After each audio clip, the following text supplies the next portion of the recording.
كانت نوجود مع يمنة في المطبخ. لاحظت أنها فاش كتشوفو كتولي كتفيبري بالتوتر وبالخجل.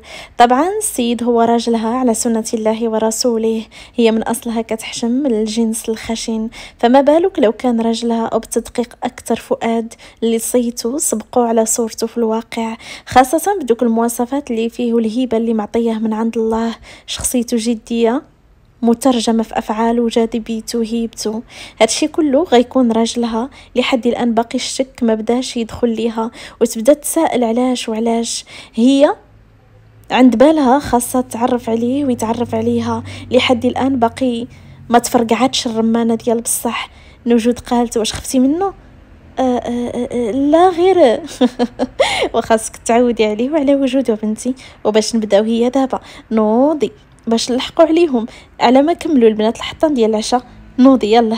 ناضت معاها نوجود غاديه ويمنى لاصقه وراها، يتخرجوا من المطبخ في اتجاه الصاله فين جالس الكل. تدخلوا عليهم جالسين فوق الفوتوي، فؤاد في الفوتوي الاخر بجلسته المعتاده مفرق رجليه وداير مخده معنقه تحت دراعه. صهيب قال غير كون هاني قريب نكسبوا القضيه. فؤاد كيحك في الحيطو قشع نوجود دخلات وراها يمنى حاضره راسها. من بعد نهضروا. صهيب قال واخا. يوسف شاف يمنى داخله حاضره راسها، يعني شافته وتعرفت عليه، ومادام الدنيا ساقله اذا مازال القنبله ما تفرقعاتش.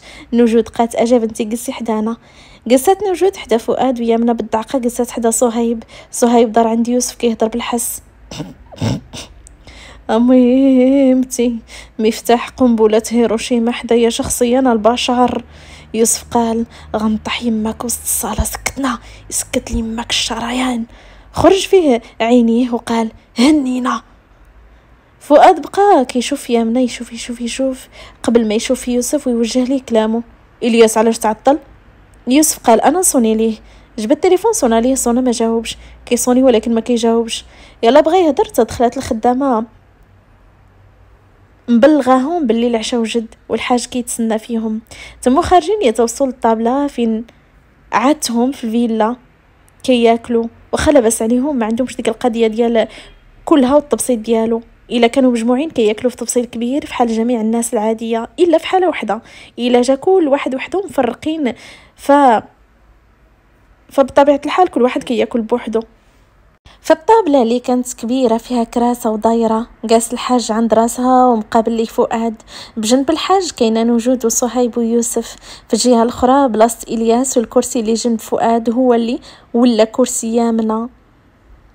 جلستها نوجود بالفن غفلاتها، اما هي عرفتها ما غتجلسش حداه بالخجل. فؤاد حاضي نوجود بعينيه مصغرهم فيها. اللي جلستها حداه وابتسم بجنب استهزاء. الحاج قال فينا هو الياس ما جايش؟ يوسف قال كنعيط ليه ما تيجاوبش، شويه وغيجي، الا تعطل غتحط ليه شي وحده في البنات يتعشى. فؤاد من جهه الياس ساكت ما باغيش يدوي ويخلع يامنه اللي مره كيسرق النظر ليها، كيشوف فيها حاضره راسها ما قداش تتهزو. في هذا الاثناء بالضبط في مدينه فاس في احد البيران غافل على تليفونه اللي دارو في الصامت، نسى راسو والوقت مع الدراري واكثر شي البنات، بقى مع وحده نساتو في راسو. هي مدات ليه الكاس قالت هاك وغمزاتو. الياس قال لا غير بصحتك. اشنو ما كتشربش؟ ما بغيتش نشرب. خايف مناش مثلا؟ واحد من صحابو نقزو ورا خويويف هذاك. خلي الزمر وشربي الا بغيتي تشربي. اوكي. هزات الكاس باش تشربو، تخطفوا ليها من يديها ونزل عليه دقه واحده وغمزها. بقى مجمع معاهم كيضحك يتهز التليفون ولقى بزاف ديال الاتصالات من يوسف. طلع على الساعه لقى الحال فات بزاف، هز سوارتو الكونتاكت السياره وخشى التليفون في جيبو. تهلاو على العشرة نتقاطعوا ان شاء الله. خلاهم وخلاها وخرج من البار، مشى للبارك، ركب الطوموبيل وديمارا ورك وكسيره باقصى سرعه في اتجاه مدينه ازرو.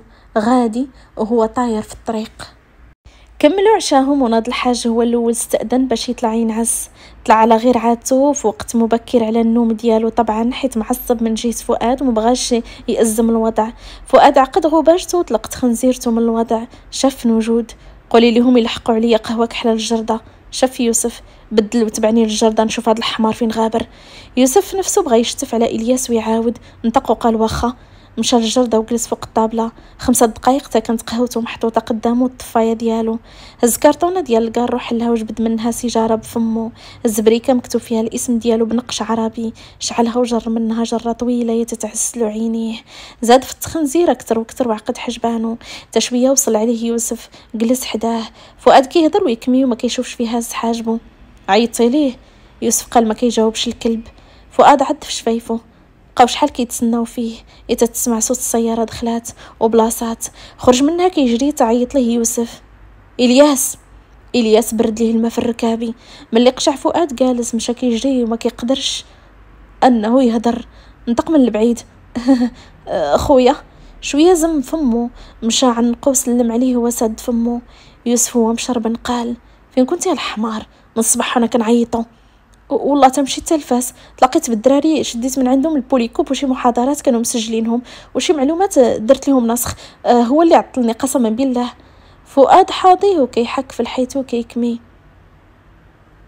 الياس. نعم اخويا. ناضج مع الوقف على طولته. اجي عندي.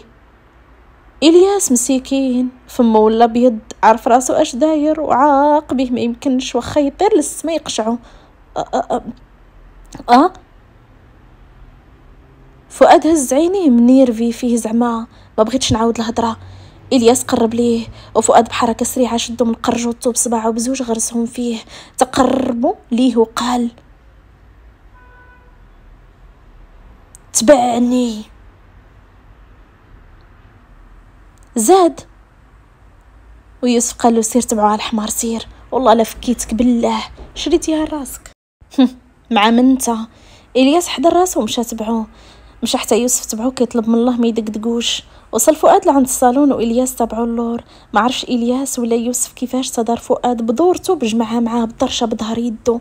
عطاها ليه تدار وكان على شويه يطيح، غير شد فواحد الرخامه ديال تقويصات الصالون.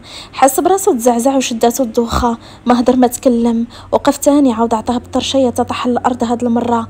فؤاد غوت عليه واحد الغوته، يتجات وجود كتجري ما فهمت شنو وقع ويمنا وراها. شافوا هذاك المنظر، يوسف واقف كيدق في شفايفو حاضيه، وصهيب اللي هبط كيجري من بيته. فؤاد قال حمار كيحسب ليك ما غاديش نشم باللي شارب. الياس بغى يهضر ويعاود بطرشه يتهبط ليه الدم من جنب فمو. هز رجلو وعطاه بتقبيصه لظهرو يتغوت. فؤاد قال طلع للفوق. غوت حتى شدات يمنا في ظهر نوجود بالخلعه وفمها ولا بيض. طلع. ناض الياس كيمسح فمو ومشى كيخطي يطلع لبيتو. فؤاد صدرو كيطلع وينزل، دار باش يخرج للجرده تقشع يامنا مخشيه في وجودو كترعد. مشى قرب ليها خلعها كيحسب ليها جاي ليها بالدعقه تلفات وهي تغرس صباعها في تريكو نوجود. عد في شواربو بعصبيه ويضرب الدوره. مشى خرجوا خلاهم غير كيشوفوا. بقى يوسف وصهيب ونوجود شحال تنعلو الشيطان وكلها مشى طلع يشوف اموره ولا ينعس. الحاج ما جايبش ليهم الخبار وحتى لو سمع ما كيدخلش فيهم، مخليهم كلها يربي الاخر. ومادام خوهم الكبير كاين في زمام الامور بيدو هو. داز الليل وبقات متكيه في بيتها تجاهل العطش بزاف. مولفه ديما كتكون قرعه ديال الماء حدا راسها. ناضت من فراشها شعلات الضوء الفيوز كتسحت بالشويه حتى للبيت. لبسات بينوارها وخشات رجليها في بانطوفتها وخرجت من البيت. هبطات كتسلت واخا كاين الظلام، ولكن الضواو د الفيلا برا عاطين الشعل داخل. هبطات هي تدخلات للكوزينه شربات وعمرات قرعه ديال الماء. دارت باش تخرج، هو كان مازال سهران في الجرده كيكمي سيجاره تبع الاخرى بالعصبيه مع خوه. هي تحس براسو برد وتكالما وينوض ضرب الدوره ودخل. هي تمت خارجه من الكوزينه يتخرجات فيه تاني ويطيح القرعه ديال الزاج من يديها وتشخشخات. كانت غطيح غير شدها دور يدو على ظهرها تقربها ليه وبدون قصد تحضر لعندها. تغوتات يمنا. فؤاد مد يدو الاخرى شعل بها الضو شاف فيها. واش غنبقى غير نشد فيك انا؟ شاف القرعه ديال الزاج اللي تهرسات وهو يغوبش كيقلب بعيني وتفحصها. اشنو ياك ما تجرحتي؟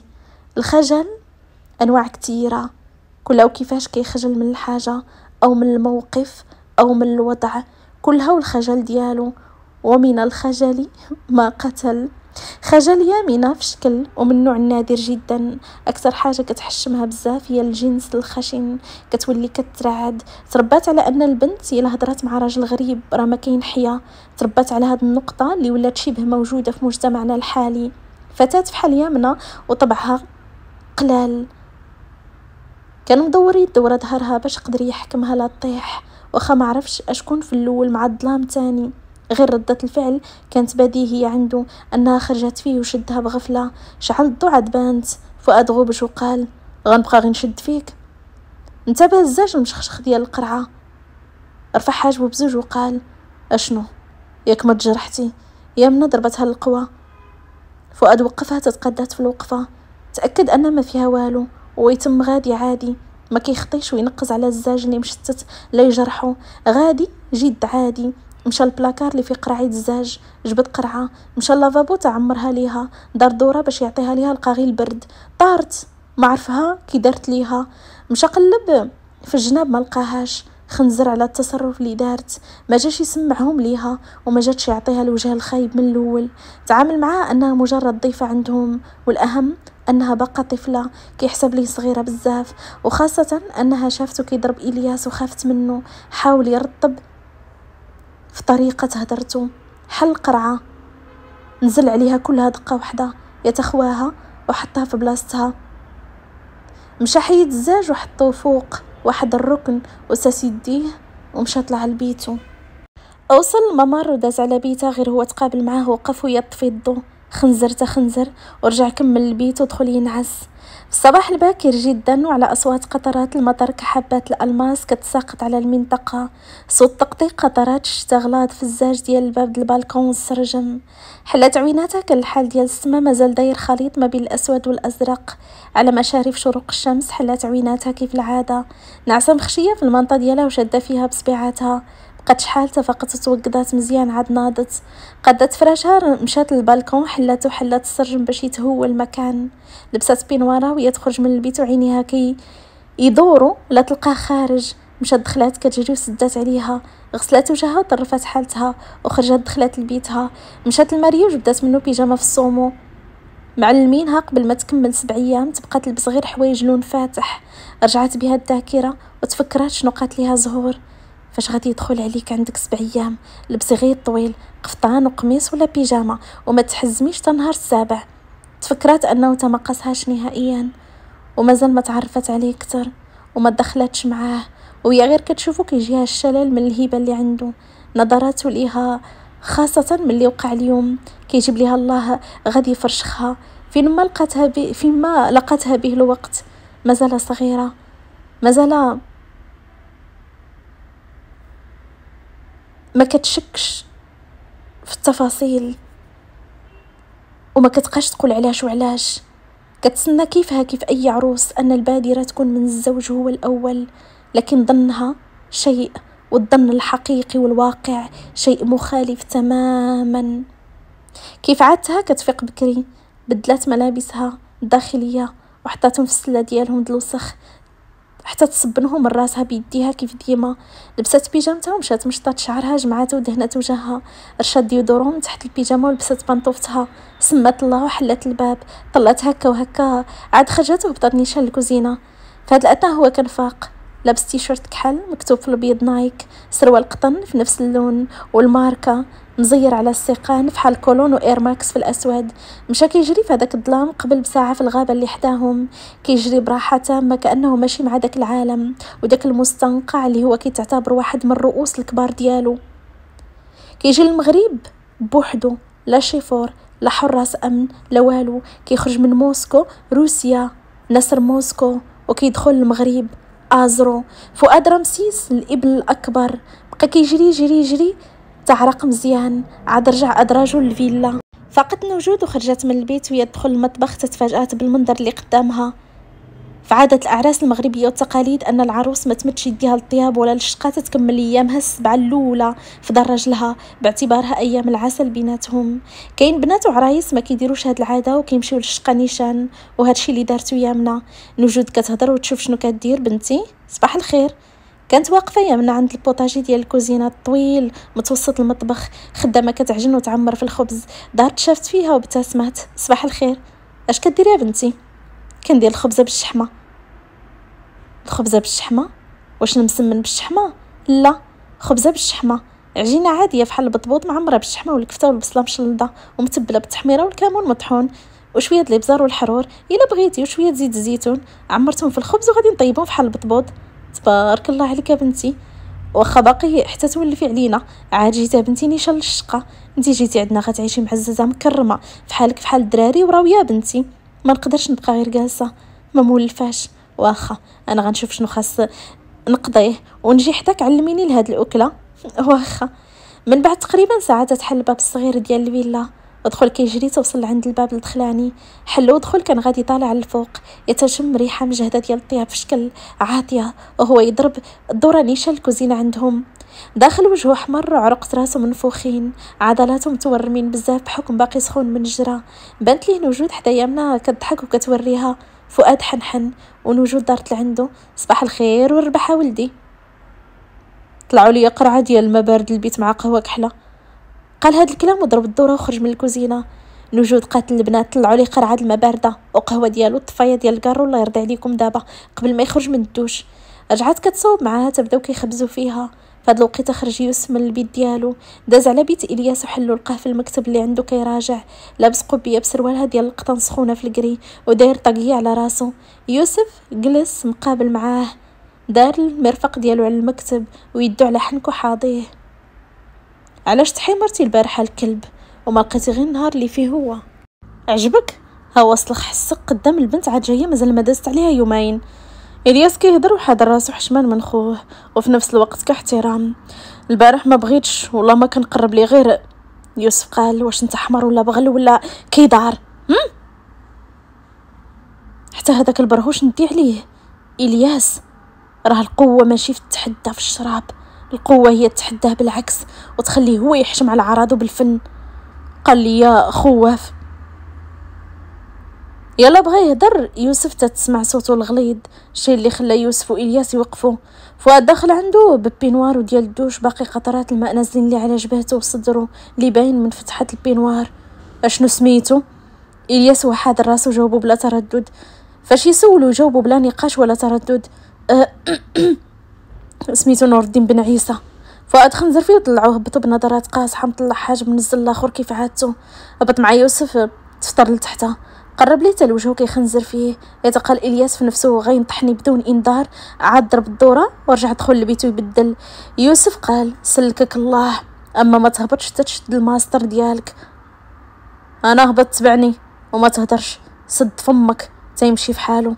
خرج يوسف من عنده اللي كانت هو واجد، لابس تريكوت صوف كحل فوق منه مونطو في البيج بالقب، سروال جين وصباط موكاسا، هاز في يدو تليفون وكونتاكت طوموبيل. هبط لتحت وتبعوه تا صهيب تا هو، بداو كيتجمعوا على الطابله. تتم هابط هو بقميجه في الكري، سروال في صاله كحل وفي يدو مونطو كحل ترواكار. هابط كيهضر في التليفون معصب غير مغوبش ومخنزر. نطق جوج كلمات وقطعه. فؤاد قال شويه غنطلع الفاصل تما وقطعه. هبط لعندهم لقاو مجموعين كاملين الا نوجود ويمنى والحاج. شويه تتمت نوجود جايه هازه طبسيل كبير مغطي بزيف وتبعها يمنى اللي داك الوجه حلف له هو يرجع طبيعي، باقا مسكينه كيف ما طيشه. حتى جلسوا. فؤاد قال الوالد نوجود بتوتر ما بغاش يفطر، خرج قبيله للورشه. ناض مع الوقفه فطروا نتوما. نوجود قال تا ولدي جلس تفطر معانا، ما غتاكلش وجدات لينا بنتي يمنى حضرات عينيها كتلعب بصبع يديها. فؤاد ما شافش فيهم، شير بيدو بمعنى لا ومشى خرج مطلع حجبانو خلاهم شي كيشوف شي. كملوا فطورهم وناضوا باش يتيسروا كلها لخدمته، والياس طلع الفوق يكمل قرايته. عند الباب تم خارج يوسف وصهيب. صهيب قال مال فؤاد والحاج ما مولفاش؟ الوالده صاحبي ما بغاش يفطر، خرج قبل الوقت. اش وقع زعما؟ يكون قالها ليه؟ ما كنظنش، كاين شويه ديال التزعزع بيناتهم راك عارف، هكا دايرين بزوج كلمش مع الفار، الجو ديما مشحون بيناتهم واخا يغبر بسنين ومنين. صهيب قال وهو كون قالها ليه كون خلانا نفطروا. كورا انت شاد النوبه عند اختصاصي العظام. يوسف قال وانت شاد النوبه ليماك في بويا عمر يحلوه لطاسيتك على قبلك. صهيب جاب ليه البكيه بالفقصه. وناري التمن يمك غاشيني وراه، انا غير درت خدمتي، راني محامي، الا طلب مني فحال هاد الورقه طبيعي نديرها. يوسف قال له لا ماشي حيت محامي، حيت خونا مربي معانا. مشى السياره ديالو يلا بغى يحلها ويعيط ليه صهيب من حدا سيارته. سير يا يوسف، خلاه تدار لعندو. يوسف على نيته قال اش بغيتي؟ صهيب قال سير يا يوسف. يا سير غير درق عليا زلافته. ما حس غير بيوسف هز حجره وشير بها عليه لولا لطف الله، وما كحز كانت غتجي في الودن. يوسف قال على ربي يكون غاجاتك الودن يجي لي يماك السمك ونعيد انا. اختفوا. في مدينة فاس بالضبط توقفات السيارة ديالو اللي كان جاي صيقها، نوع جاب كحلة كلها. هبط منها حيد المونطو خلاه فيها وسد الباب. شاف ساعته وهز عينيه لقى راسو قدام واحد الخلا. شاف هكا وهكا تلقاه قدامه واقف قدام الطوموبيل ديالو. تمشى لعندو. نور الدين مد ليه يدو. سلام خويا فؤاد. فؤاد خلاه بلاكه ما سلمش عليه. طوا كمايم القميجه تطواهم، عض في شواربو مزيان وطرطق عنقو. تتسمع هاد الشيء اللي خلى الولد يرجع باللور ما فهموش. بغى فلا طار بالجهد عليه لواليه يدو وزير ليه على صبعو تناه. يا تتسمع الطرق وغوت ربي اللي خلقو. شدو من فك وضغط عليه، قرب لعند وجهه مخرج في عينيه، كيبان غير وجهه مزير. ما هدر ما تكلم باش يتعلم ما يبقاش ينعت خوه بالخواف ويحرضو على الشراب. عارف رفيق السوق خايب بزاف. نور الدين قال اشنو درت انا؟ فؤاد دفعو بالجهد طاح الارض كيتوجع. هز التليفون عيط لومبيلونس تهزو من تما وقاد كمايمو. عقد الصدايف ومشى للطوموبيل ركب فيها ورك على الكسيراتور.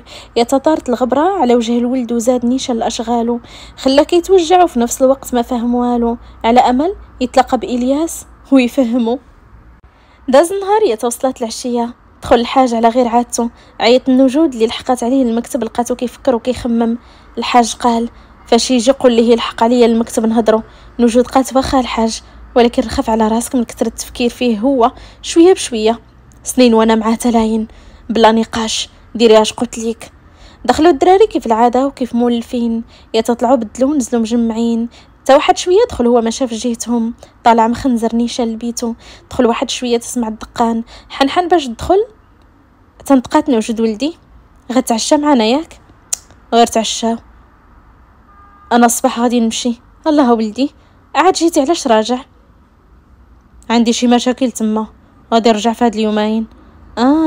ايوا مزيان. المهم هبا تكلم لباك بغا يهضر معاك. دار لعندها رفع حاجبو بمعنى شكاين الله اعلم. المهم بدل وهبط عنده.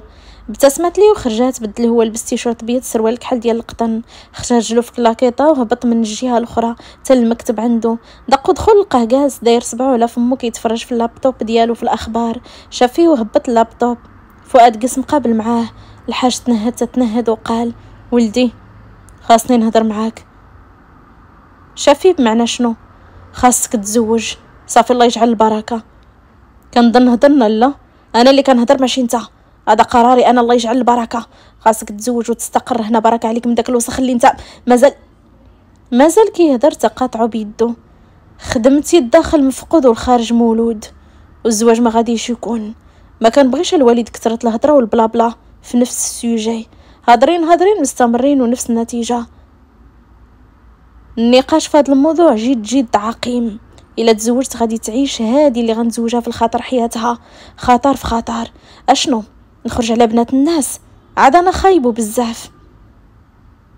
شفتي النتيجه فين غتوصل؟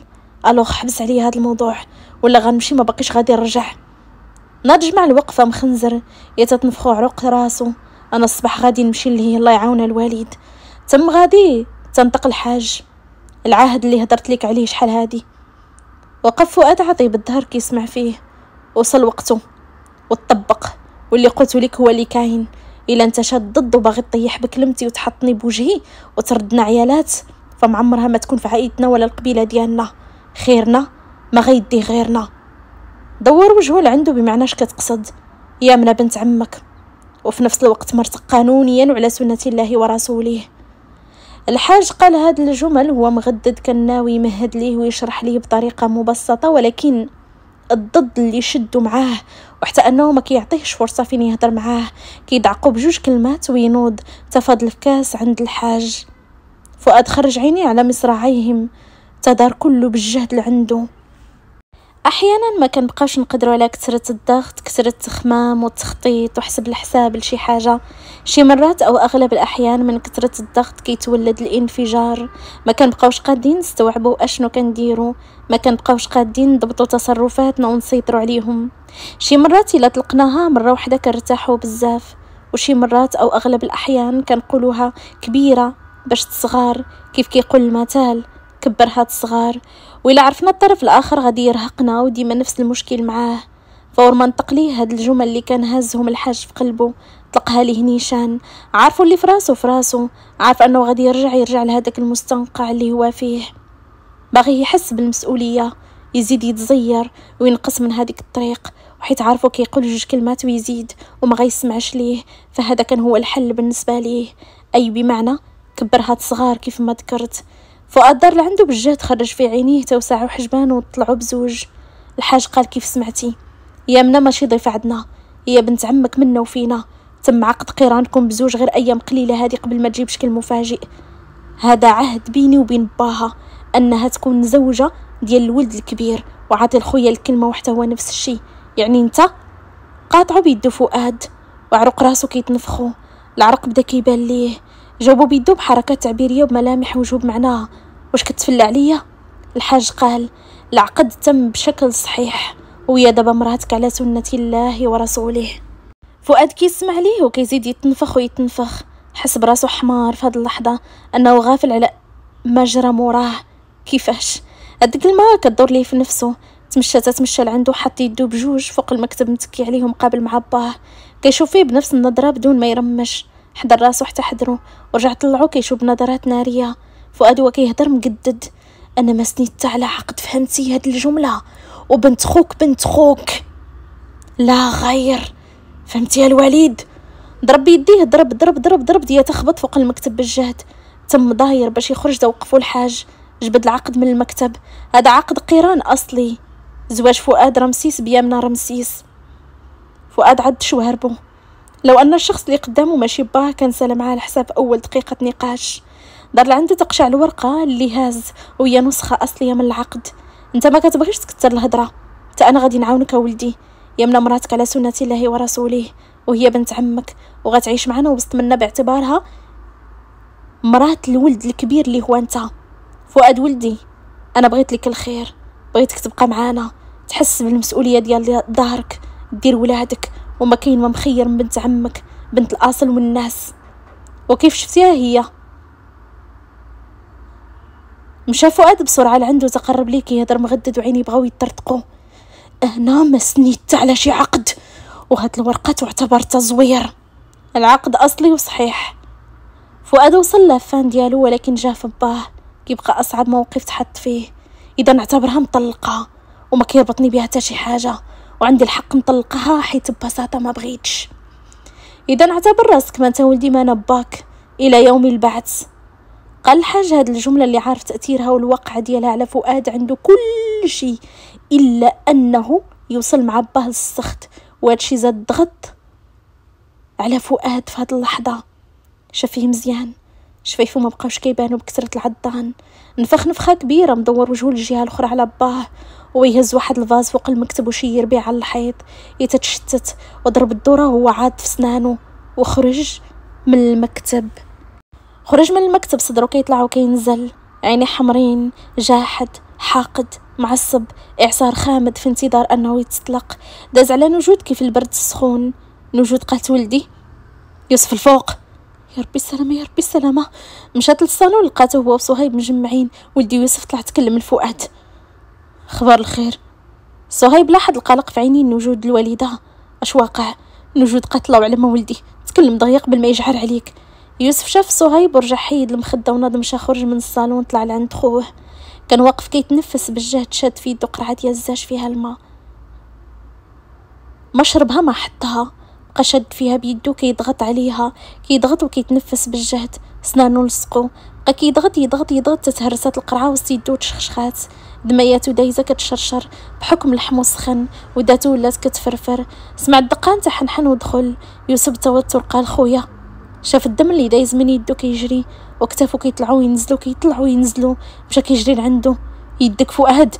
فؤاد حيد يد يوسف بالزربة مخنزر. الوراق اللي جبتي لي نسينيهم شنو فيهم؟ يوسف مسكين فشلوا ليه الرجلين بمعنى الكلمة، تتشل ليه اللسان وتحولت عنده عقدة في الحلق، الشي اللي خلاه يسرط الهضرة. فؤاد ضرب العرض البطيء وشفيه بمعنى ما نعاودش نسول. هذاك الشي اللي قلت لك نيت. عاود شافيه نفس النظرة، ولكن نظرته أكد أنه هذه آخر فرصة. يوسف حضر راسو حيت عرف بلي القضية حماضت بالبيان، وأنه مادام عاود سول إلا ما خاش يزيد يكذب عليه كتر ويقولها ليه. وكالة باسم الوالد وسميتك. فؤاد هاد الجملة كانت كفيلة أنه يفهمها وهي طايرة، يفهم أنها بها تصرف بالوثيقة اللي وراها ليه باه في المكتب، وأن هضرة باه صحيحة 100%. اسمح لي، تحطيت ما بين الثقة ديالك والوالد. هز فؤاد راسو للسما، طلق نفس سخون، دور راسو يمين وشمال، طرطق عنقو مزيان، حكني فوق قبل ما يدور بحركة سريعة في حال البرد. طرشنق على يوسف، نطحو واحد النطحة تحس بمخو تزعزع باعتبارها حركة مفاجئة وسريعة. يتطحن الأرض، حس بالدم هابط ليه من نيفو، يلا بغى يقلبو بصبعو يتجه لعند وجهه وشنق عليه ما عطاهش فرصة. أما يوسف ما هدرش، عارف عنده الحق. وقفوتهم بجره وشانق عليه يتخرجوا من البيت. لحد الآن ما كيتسمع والو. فؤاد ما هدر ما غوت، خدام كيفش بيديه، جروتا الممر، عاود نطحو تجا في الأرض. يوسف دميات من خارو كتجري. فؤاد عندك الحق، انت غير. عاود هزو عطاه بطرشة لوجه بظهر يدو، عاود شنق عليه توقفو، قرب ليه عند وجهه كينفت في النار من أنفاسه الحريقة اللي كتخرج من فمه، كينطق بحروف متقطعة. ثقت فيك، رجعتيني حمار. كيضرب فيه ومع الضرب والشنيق ما شعرش براسو، راه كيكحاز هو وياه تقربوا للدروج عند راس الدرجة الأولى. في هاد الأثناء واحد طفلة جميلة رائعة الجمال حسناء لا فكرة ليها حاليا عن ما يفعله الوحش في هاد الأثناء، وحتى نوجود طبعا لأن الدق والسكات خدام هما ما جايبين خبار. قاسا هي وياها في الصالون كيهضروا مع صهيب وضحكوا. تلحق عليهم إلياس قبل ما يوقع اللي كيوقع الفوق. صهيب قال الوالدة قلبي ما مهنينيش على يوسف. نوجود قالت راه كيهضر مع خوه، علاش ما مهنيكش خاطرك عليه، هي دايرين شي زبله. صهيب في نفسه قالتيش من زبله، بغات تكون كبر من الزبله. فؤاد دوز على وجهه شعرو بيديه وقال اوف. نوجود قالت كيهضروا حيت فؤاد غيمشي بحالو غدا في الصباح. يمنى هزت فيها عينيها بدون شعور. نوجود شافت فيها غيرجع من بعد يومين. وانت يا بنتي ما كتعطيش فرصه كتشوفي وتحضري عينك وتسكتي، هضري معاه تعرفي عليه يسولك جاوبي ماشي تسكتي. يمنى ابتسمت ليها. نوجود قالت شويه بشويه بنتي خاصك تعلمي، راه راجلك تقربي منه يا بنتي، حنا ما دايمينش ليك هو اللي دايم ليك، قربي منه تعرفي عليه، حيدي منك الخوف والحشمه، قربي ليه وقربيه منك، راه عندك غير هو من هنا لقدام راكي مراتو تفاهمنا. واخا غير هضري ما تحشميش، انا ما مولفاش نهضر مع راجل كيف ما كان، ولكن فؤاد ماشي اي راجل يا بنتي، راه راجلك، واخا تشوفيه منرفز وشوفاتو معصبين راه هكاك طبعو ما يدير لك والو، غير الا درتي علاش يا بنتي تلقي في الهضره وزيدي تعرفي. انا كيف ما كان الحال ماشي في عمرك باش نعمر معاك على حساب سنك. صهيب قال واجبوا لي يا يوسف اولاد الناس.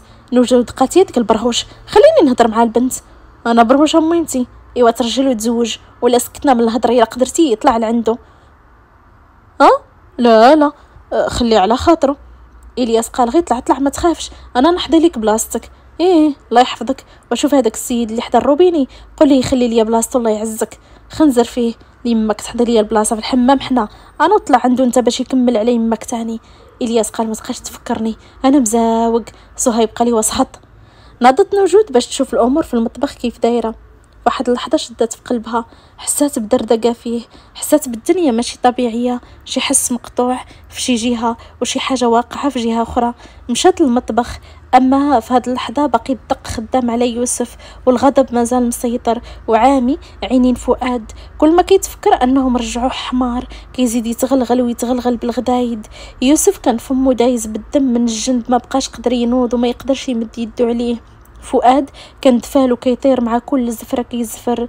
نوضو يتوقفوا تقابل معاه. يوسف واقف وكيتخلخل في الوقفة. فؤاد غوطة عيط بسمية صهيب تتسمعات لعند نجود اللي كانت جاية حدا الدروج. نجود قربات عند الدروج. أولد عيطتي؟ فؤاد قال صهيب. نجود قالت واخا ولدي. مشات للصالون وهي تعيط لصهيب باش يتكلم ليه. صهيب سر طريقه وهو يوقف، خرج من الصالون طلع لعنده، شاف يوسف عرف الدعوه خسرات ديال بصح. نعم هاني. كيهضر وما كيشوفش فيه.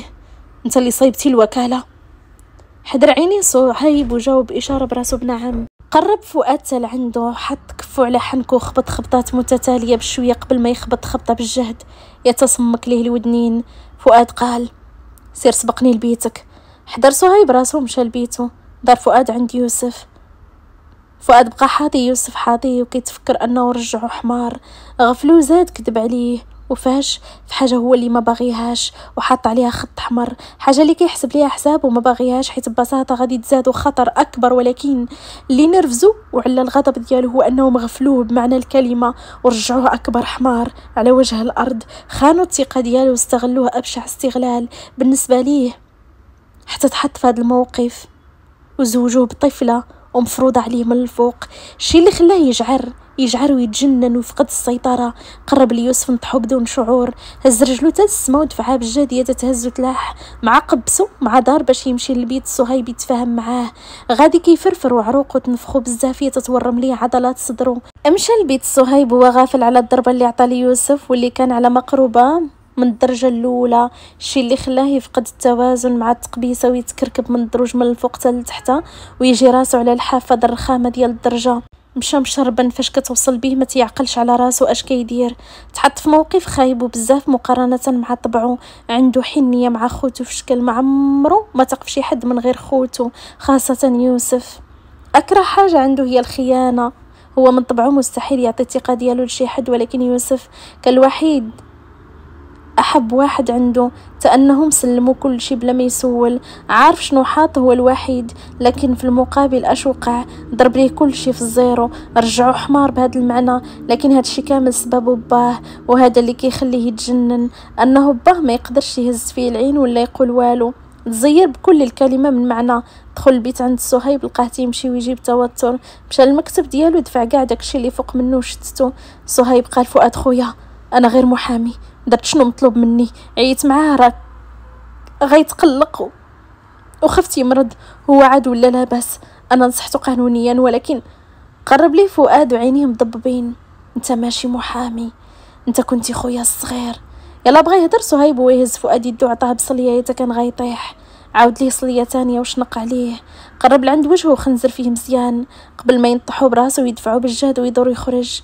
في هاد اللحظه صهيب داخ بالضربه، جا بغى ينوض تزلقات ليه يدو وتخلخل ليه التوازن شويه وهو يطيح. جات يدو نيشان فوق واحد الزاجه من داكشي اللي تشتت وهي تجرح ليه يدو كلها، تخرجات دميات كتجري وكتشرشر. صهيب حس بالضو تغمض عينيه بألم.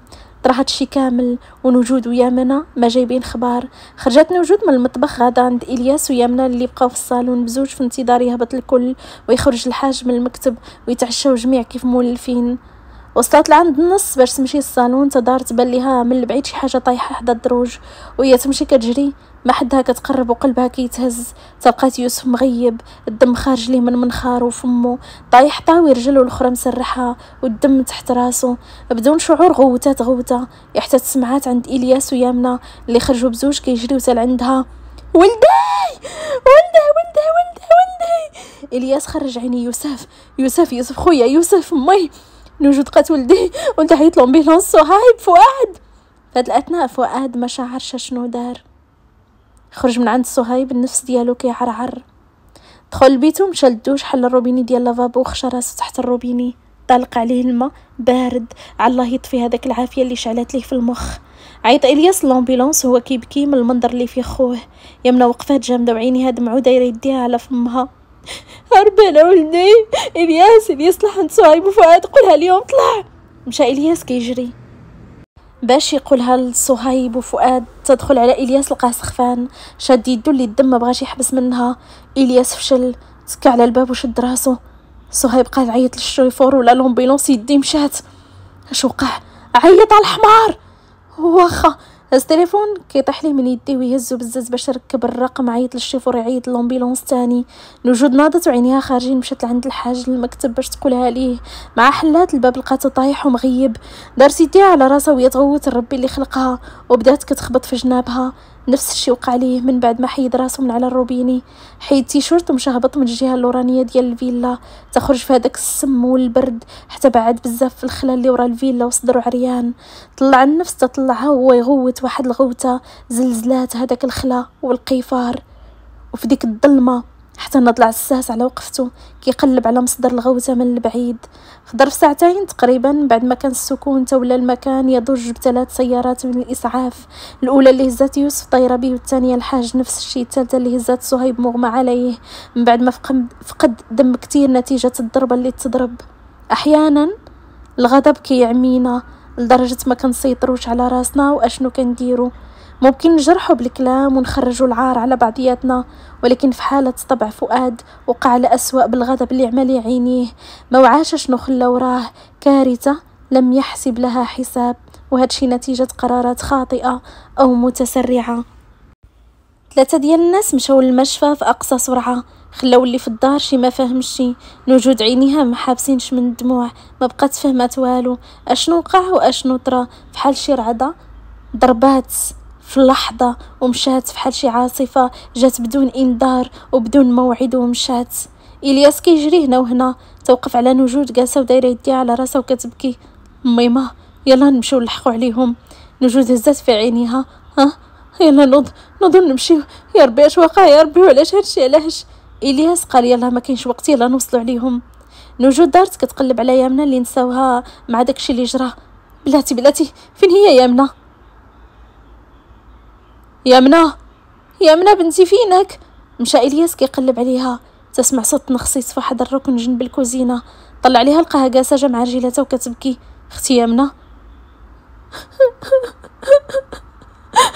بقات فيه واخا ربي اللي عالم بيهم مدعوق. مد ليها يدو وقفاش ما تخافيش يلا نمشيو نوصلوا عليهم دغيا. جاوباتو بنعم براسه هو يجرها معاه. جرتها نوجود وعنقاتها. مشاو خرجوا ب3 وركبوا وهو يطير بيهم. تبع لومبيلونسات ب3 خلاو الفيلا فيها جو ديال الاعصار. داز من هنا لحقوا عليهم المستشفى ديال المنطقه. بلاصه قدام المصحه دخلوا ب3 يتوصلوا عند الاستقبال.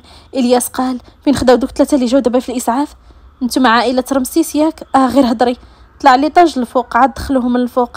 دار الياس عند نوجود ويامنه اللي جاو بحوايج الدار بالدعقه والتلفه والصدمه كلشي تخلط عليهم.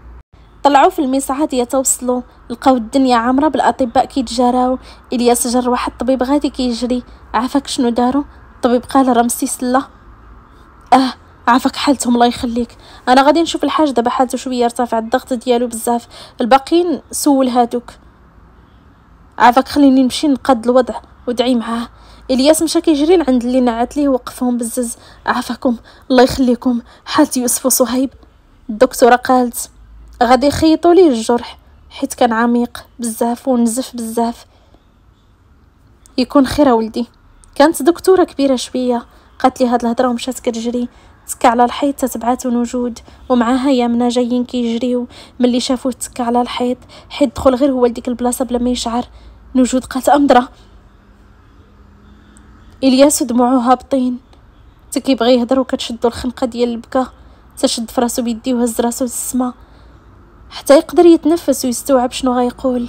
هبط راسو شاف نوجود ما بقاش قدر يصبر. تلاح عليها وعنقها وتمسك بها بالجهد حتى كيحسب ليها بلي شي حد مات. فشلو ليها رجليها وهي كتسنى يهضر. ولدي شنو الله يرضى عليك ما قداش مازال ما قداش غير قولها. يامنه كانت متكيه على الحيط وكتبكي حتى هي. الياس نهار تماما وقالت يوسف باينه مقصح بزاف اميمتي مقصح بزاف حتى ليوسف وما نقدرش اميمتي. شكون غيدافع عليا؟ شكون غادي يهز عليا الدق؟ اشنو وقع على هادشي كامل؟ نوجود وهي تقول ولدي هادشي ما كانش في البال ما ظنينا غيوقع هكا. الياس قال يا ربي عاونو يا ربي. بعد منها وبس ليها راسها ومسح دموعه ودموعها. صهيب دخل يدير عمليه على يدو غيخيطوا ليه الجرحه. والوالد حالته شويه طلع ليه الضغط غير يوسف اللي ما قالوا لي والو. قالوا لي يكون خير. جلسات نوجود في الكرسي ورفعت كفوفها للسما. يا رب يا ربي تحد الباس، يا ربي يا ربي لا توريني في ولادي الشر يا ربي. بقاو جالسين والياس واقف مره كيدخل يسول. نجود جالسه في الكرسي اللي كيجلسوا فيه في الانتظار، تحسات بيد رطيطبه تحطات على يديها، رفعت راسها وشافت فيها. بنتي يا منا كتشوفيها واخا كانت كتبكي وخايفه، غيكون خير ماما، عمي ويوسف وصهيب غادي يكونوا بخير ان شاء الله بنتي ان شاء الله. من بعد ما دازوا ساعات وما كيتسناو الاخبار والفرج من عند اي واحد غيبان، تخرج عندهم البروفيسور اللي كان حاضر، وعلى ما عرف شخصيه بيهم ناضوا كاملين لعنده. البروفيسور قال السي الحاج راه بخير، ولكن غيبقى يومين تحت المراقبه، عاد غادي يخرج. وصيت 100 مره باش الحاجه اللي تكون في خاطره ما يكتمهاش ويخرجها وما يتقلقش، راه صحته على المحك ما كيسمعش وانتم ما معاونينش. الياس قال صهيب ويوسف عافاك عمي جلال حضر راسو وعاود هزو. صهيب شويه وغيتحول الغرفه ديالو ليطاج اللي الفوق. يوسف يوسف تصاب في راسو، كان على شويه وغادي توقع ليه كارثه، غير لطف الله. خيطنا ليه الجرح، درنا ليه الجبيره رجلو حيت تهرست ليه من عند الكعبه وتوعت في فقرات عنقو شويه.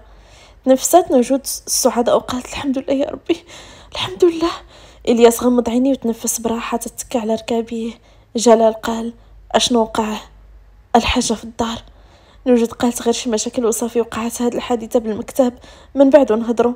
جلال قال واخا ان شاء الله، المهم على سلامتكم. يوسف تا الغدا عاد غادي يهبط من الانعاش، عاد يمكن تشوفوه. ابتسم ليهم ومشى، داز لي الكحل بمعنى الكلمه، عمرها ما كانت في البال توقع هاد الكارثه. 3 ديال الناس دقه وحده عارفينه خايب لدرجه ما تتصورش، ولكن ماشي بهاد الشيء اللي وقع ما توقعوهاش بتاتا. عرفوا ان المشكله او كيف كنقولوا الرمانه تفرقعات وعرف، والا هاد الكارثه ما كانش غادي تكون. فؤاد لعب عليه بالمزيان، حس براسو حمار بودنين كبار بهاد المعنى، ماشي غير تشمت فقط. بقاو هكاك الليل كله هما كيتسناو يحتبلغوهم بحالتهم بثلاثه. بدا الحال كيصبح وهما في بيت في واحد من غرف المستشفى. شدوه ليهم من بعد ما دار الياس الاجراءات باش ياخذ ليهم غرفه يرتاحوا فيها ريت ما يطمئنوا عليهم. بدات خيوط الصباح كتبان، مازال الشمس ما شرقات. في هذا الاثناء كانوا الياس ونجود ويمنى ناعسين في ممر من ممرات المصحه المؤديه لغرفه الانعاش المتواجده تما. خطوات متباعده، مشيه ثقيله، عينين حمرين. وصل عند باب الانعاش، لقى الممرضات المناوبين في هذاك الجناح ديال الانعاش. سمحوا لي يدخل وبلا هضره بلا كلام، عرفوا شكون باعتبار التعليمات اللي جايه من عند البروفيسور جلال المسؤول عليهم. وصل بخطواته عند اول غرفه، كانت غرفه يوسف المتضرر الاكبر فيهم جسديا وحتى نفسيا. دخل لقاه مسرح فوق داك السرير، دايرين به الخيوط، كل خيط وخدمته، دايرين ليه حماله ديال العنق، وجهه عامر كدمات من جنب فمه، عينو اللي تنفخات وتغمضات، مدورين على راسو فاصمه، هازين له رجلي اليمنيه اللي مهرسه في حماله ودايرين ليه جبيره خاصه بالكسر، عريان من الفوق مغطينه بيزار ومسخنين الجو بالكليمه. توصل عنده، عينيه اللي شافهم يقول ما كيبشروش بالخير، مخنزر وعاقد حجبانه على ال11، كارز على يدو على شكل بنيه كيعصر فيها وكيقدد فمه، يتخرج طرف لسانه وعضو مكنزز. قبل ما يمشي ويقرب ليه تحضر لعنده باس ليه راسو خرج، من ناحية مغزز عليه ومن ناحية بقى فيه الحال اللي وصل ليها يوسف، وكاعتذار غير مباشر ليه بس ليه راسه هو غايب على الوعي. نفس الشي داروا مع صهيب اللي لقاه ناعس عاطينو مهدئ ما تيشعرش، فقط ناعس ومرتاح من الصداع ديال يدو، مدورينها له بفاصمه ودايرين ليه باندا طبيه شدها ليه. اليوم أصبح نهار جديد، أحداث وقعت في هذيك الليلة، دازت يومين على إعصار من نوع بشري ضرب في العباد وشتت اللي ما يتشتت. صوت الآلات الطبية كيتسمع عند راس يوسف. أول واحد كان حل عينيه كان هو صهيب اللي إصابته أقل منهم كلهم. لقى عند راسو الأم ديالو إلياس ويمنى اللي لحد الآن مازال ما علماش باللي جاري ومازال ما فهماش شنو وقع. شاف فيهم منطق. صهيب قال يوسف. نوجود عيني هذا معين. قالت ولدي كيف صبحتي؟ الحمد لله. يوسف. إلياس قال له يوسف بخير غير سهلنا عليه شويه وغندي ندخلو نشوفوه شويه. خرجوا من عنده كاملين ودازوا عند يوسف. اللي طلعوا عليه من الزاج بعيد كان باقي ما فاقش. نجود قالت لإلياس: غادي نمشي عند باك الحاج. واخا. نقزات يامنا: بغيت نمشي معاك نشوفو عافاك. واخا يلا بنتي. جراتها ومشات هي وياها. خلات إلياس داز لعند صهيب. دخلوا لغرفة أخرى اللي حولوه ليها. دخلت يامنا ونوجود حتى الغرفة عنده لقاوه فايق تيشوف السقف. كان على علم باللي جرى ليوسف وصهيب، واخا قالوا ليه باللي كان حادث ليهم بزوج، وتلفيق من هنا ومن لهيه، حيث في أول محل عينو سول عليهم، إلا أنه كان حاس وعارف باللي سبابه هو فؤاد، وكيف عادته كمدها في خاطره يتيحن الله. نوجود قالت: الحاجة كي وليتي شوية؟ الحمد لله. كي بقاو الدراري ويوسف؟ لا بس الحمد لله. شاف يامنا وقال: بنتي يامنا، عمي كي بقيتي شوية؟ مادام كنتي بخير انا بخير بنتي. شد ليها في يديها وزير عليها: بنتي سمحي لي بزاف. علاش عمي؟ غير سمحي لي وصافي. شافيها مزيان قبل ما ينطق: شي مرات بنتي كناخدو قرارات كنعرفوها غتكون مصلحة الجميع، واخا عندها توابع كبيرة، ولكن النتيجة في النهاية كتكون زوينة. بنتي يامنا كما وصيتك انتي، صبري وسمعي والله يرضي عليك، وليتي فرد منا. كوني قوية وصبري يا بنتي الحنينة، وسمحي لي بزاف. طبطب ليها على يديها وابتسم ليها، وحتى هي نفس الشي، واخا قلبها حاس باللي هاد الشي داير عليها. اما عند صهيب قال: واعصار صاحبي اعصار، هاد الشي منا شفناه هو وقع مكفس منه، والسبب باك. فينا هو؟ يقال غادي يواجهه، شفتو حطنا عند القمقم ديال المدفع ومشى. الياس قال: الوالده العشير جا بغى يواجهه، صدقته هو مغط معاكم. اودي كثرت الهم كضحك.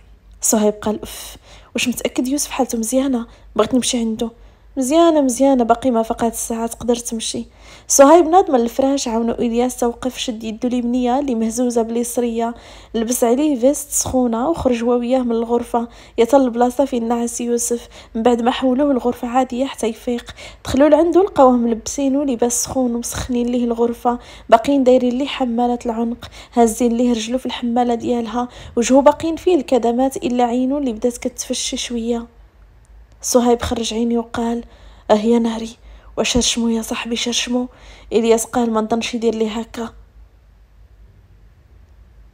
فؤاد يضرب يجندخ، ولكن يطيحه في الدروج باش يقتلوه الا.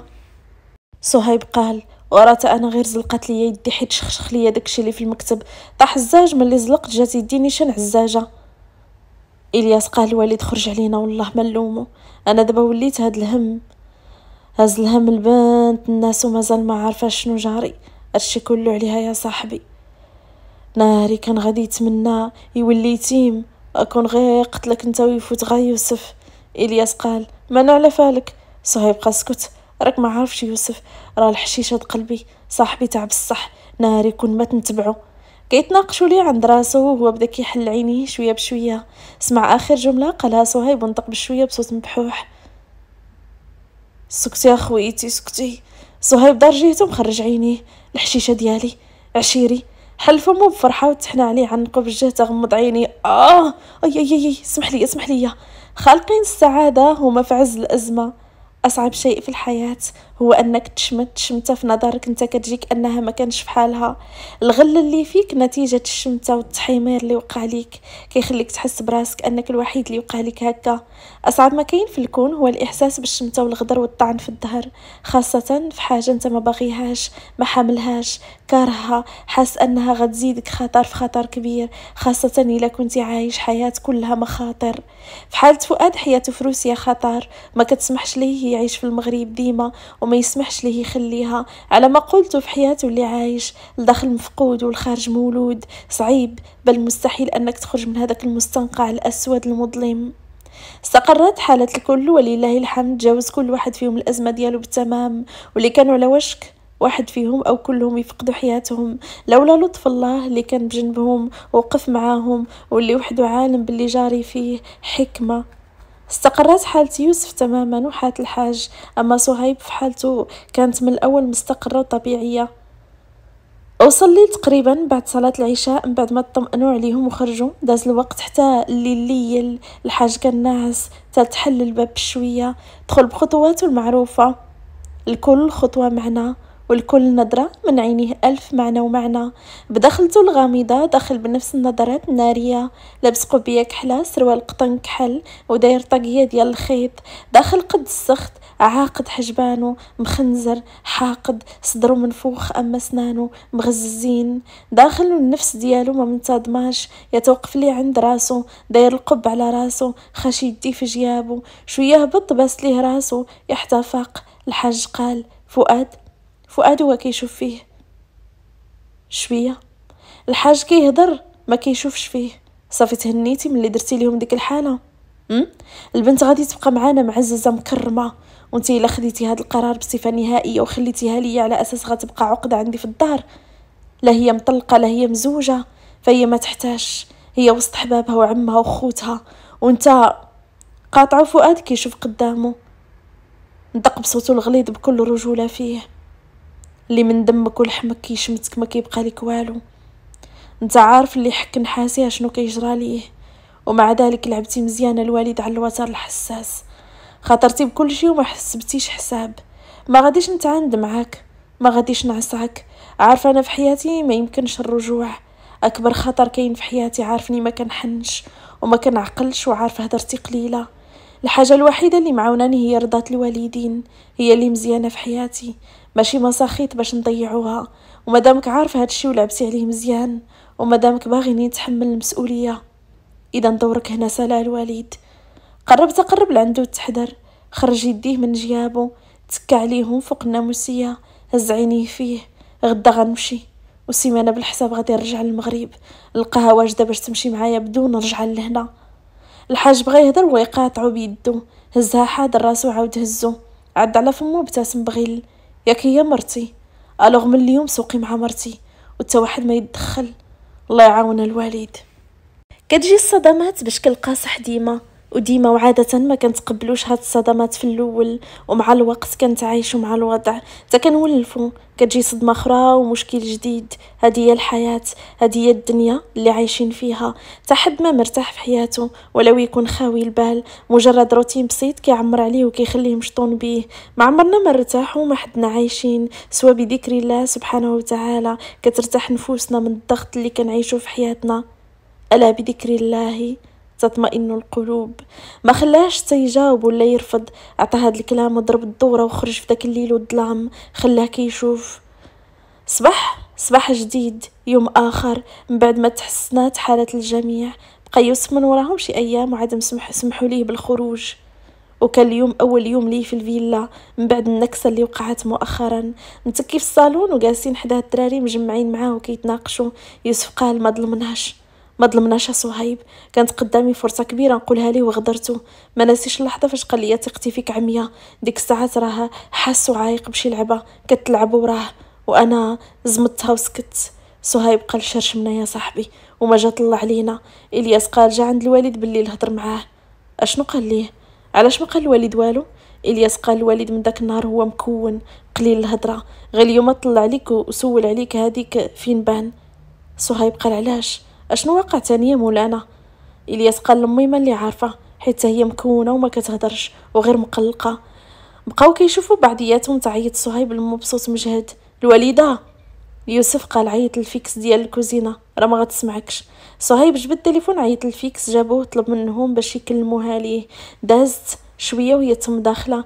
نجود قالت: ولدي هانا. صهيب قال: اجا ميمتي، جلسي معانا، قولي لينا اشنو واقع ومالكم ماشي لخاطركم. نجود حضرات راسها: بغيتي اكثر من هادشي اللي واقع؟ انت كنتي غتمشي فيها. يوسف على نقشه غيموت، كارثه وقعت وكنت غادي نترزى فيكم. هادشي ما يخليكمش ماشي لخاطركم، على غير ما كاين انا والحاج اللي ما كنحسوش ولا كيفاش. كنتو غادي تضيعوا غير لطف الله، اش من خاطر غادي يبقى؟ صهيب جرها تكا على صدرو باس ليها راسها: ميمتي راه الحديث وقع، ما نكذبوش على الله، ما تربينا على هكا، هو ظلمناه وهو ما جبدناش ميمتي، واللي وقع راه حادث، راه ما قصدتش ميمتي باش يدفعنا ولا يأذينا، راك انتي عارفاه. يوسف هز عكازو وناض تناض بشويه باقي داير باندا على عنقو مفيكسيه ليه. تمشى حتى لعندها، سرح رجلو، عاد جلس قرب ليها حتى هي باس ليها راسها ويديها: هانتي يا كنتي كتعلمينا باللي فحال هادشي اللي وقع وإلا نجينا منه راها صدقة، كنا كنصدقوها، لقات علينا البلا والباس ياك. ودع عليا كنتي كدعي معانا، هو وقف في جنبنا، والحمد لله ما غاديش نكذب، هو تجنن وتعماو ليه العينين، ولكن راه ما قصدش يدفعني ميمتي. يوسف قال الا كان شي حاجه اكثر من هكا واقعه. اشنو واقع؟ نوجود مسحات دموعها غيديها معاه وعمرو باقي بغا يرجع. يوسف قال كيفاش عمرو باقي غيرجع وغيديها معاه؟ صهيب قال لا. واش درن بالبنت؟ مراتو قال لك مادام مراتي ما سوق حد فيا. نهد يوسف قال ياك هادشي اللي بغيتو ها هو وقع. اشنو بغيتو يبقى هنا؟ راه الوالد غير كيخربق مع احتراماتي ليه، وهو كيصرف الذنوب ديال هذيك البنت على رقبته. مازال ما عارفه والو، مازال ما عارفاش، راه ما باغيهاش وص على هادشي. صهيب قال كيفاش؟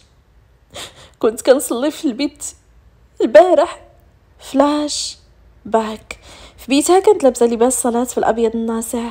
كان الفجر اذن، توضات مشات كتصلي. في الركعه الاخيره تدخل كيف عادته، خاش يدي في جيابو لابس قميجه كحله سروال كحل فقط، بلا مونطو ولا حتى تريكو سخون يدفيه بحكم بروده الطقس الشديده في هذيك المنطقه. حال صدايف القميجه تقريبا نص فيهم طوي كمايمها وعينيه حمرين. مشى جلس فوق الفوتاي كتصلي. ملي كملات هزات كفوفها للسما كتدعي الله وكتستغفر. رجع يدو على شكل بنيه ويدو الاخرى شاد بيها، طرطقها بالجهد. كملات صلاتها ودعائها واستغفارها على خاطرها، وهي تنوض هزت الصلايه كطوي فيها. تبان ليها جالس مجابد وناشر رجليه كيتسنى فيها. حضرت عينيها بينات لي بلي هزه في خاطرها من جهته. نوجود قالت محتاج شي حاجه. كان فؤاد حاضيها وكيعد في شفايفو ونطق بلا مقدمه دخل نيشان في الموضوع. زواج بلا خباري، استقبال فحال الا ما وقع والو، اللعب ورا ظهري. نوجود قالت ياك بردتي غدا يدك. غيكون الوالد وصل لك شنو قلت ليه. ما بغيتش تكتر الهضره والمشاكل، عارفين الحك نحاسي كيموت، ماشي كنتفاهم معاه. انا عمرني ما عطيت فرصه لشي حد نهائيا. نتوما ماشي غير حكيتو نحاسي، نتوما طعنتوني وتحديتوني في حاجه انا داير ليها حدود وحط عليها خط احمر في احمر. البنت مع الماش بهاد الشي، البنت فحالها فحال البنات، عروسه وجات لدار ناسها وراجلها، ما فنيتها والو. ولدي اللي ارتكب الغلط هو احنا اللي جبناها وعيشناها امل انها غتكبر وسط منا وحده راجلها وتعيش معززه مكرمه. الظن ديالنا الا تزوجتي بها انك غادي ترجع لهنا بصفه نهائيه، تحس ان عندك مسؤوليه وشي حد تحميها. ولدي لا، انا لا خوتك لا باك دايمين ليك، ما دايم ليك غير.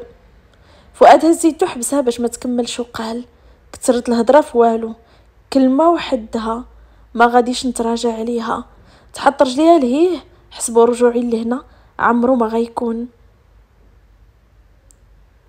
انا دابا غادي لهيه السيمانه ما غنفوتهاش، نرجع نلقاها واجده في نفس النهار رجعوا لهيه وعلميها اشنو دير وشنو تصرف على هاد الاساس. مشى بالها نوجود البعيد وقالت داكشي من واجبي نعلموه ليها، وحتى دارهم غيكونوا معلمينها الحياه الزوجيه كيفاش غتكون. خنزر فيها وابتسم ابتسامه خفيفه بملامح الوحش. علميها العكس، دار دوره وخرج من البيت. نهايه الفلاش باك. عاودت لهم شنو قال ليها بالضبط، خلاتهم غير كيشوفوا.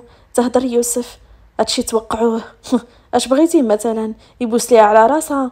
صهيب قال شنو غتمشي معاه؟ نوجود قالت ما عندنا حل، عنده الصح، مرته غير من اللي قبل بها وما لحاش لينا. يوسف قالوا مالكم على هادشي كامل؟ علاش كرفستوا البنت؟ علاش كتخربقوا؟